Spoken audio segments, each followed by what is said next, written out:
Hello guys, তোমাদের সাথে আবার একটা পার্পল হল নিয়ে চলে এলাম। তো কিছুদিন আগে যেহেতু পার্পল একটা সেল চলছিল, তো ওখান থেকেই আমার কিছু জিনিস আমি অর্ডার করে নিয়েছিলাম, যেগুলো আমার মোস্ট ট্রাইড আউটের মধ্যেই পড়ে, আর আমি অনেক দিন ধরে এগুলো দেখছিলাম। তো চলো তোমাদের সাথে শেয়ার করা যাক। তো ফার্স্টেই আমি এখানে স্যানফির একটা নো স্ট্রিপ নিয়েছিলাম, ফার্স্ট ইউজ আমার, বিকজ আমি আগে কখনো ইউজ করিনি, দেখবো এটা ইউজ করে কেমন। শুনেছি এটার রিভিউজ অনেক ভালো। সেকেন্ডলি আমি আলপসের রোজমেরি ওয়াটার, যখনই আমি ইউটিউব বা ইনস্টা বা এনিথিং সোশ্যাল মিডিয়া দেখি, তো এটারই শুধু চর্চা দেখি।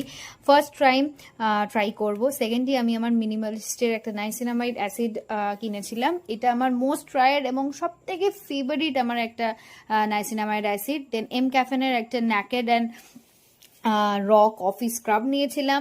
আর সেকেন্ডলি যেটা মোস্ট মোস্ট মোস্ট ভাইরাল, ভ্যাসলিনের গ্লুটাহায়ন ডিউই রেডিয়েন্সের একটা লোশন। তো দেখবো আর তোমাদের সাথে শেয়ার করবো রিভিউজগুলো। সো বাই বাই আজকের জন্য, দেখা হচ্ছে নেক্সট কোনো ভিডিওতে।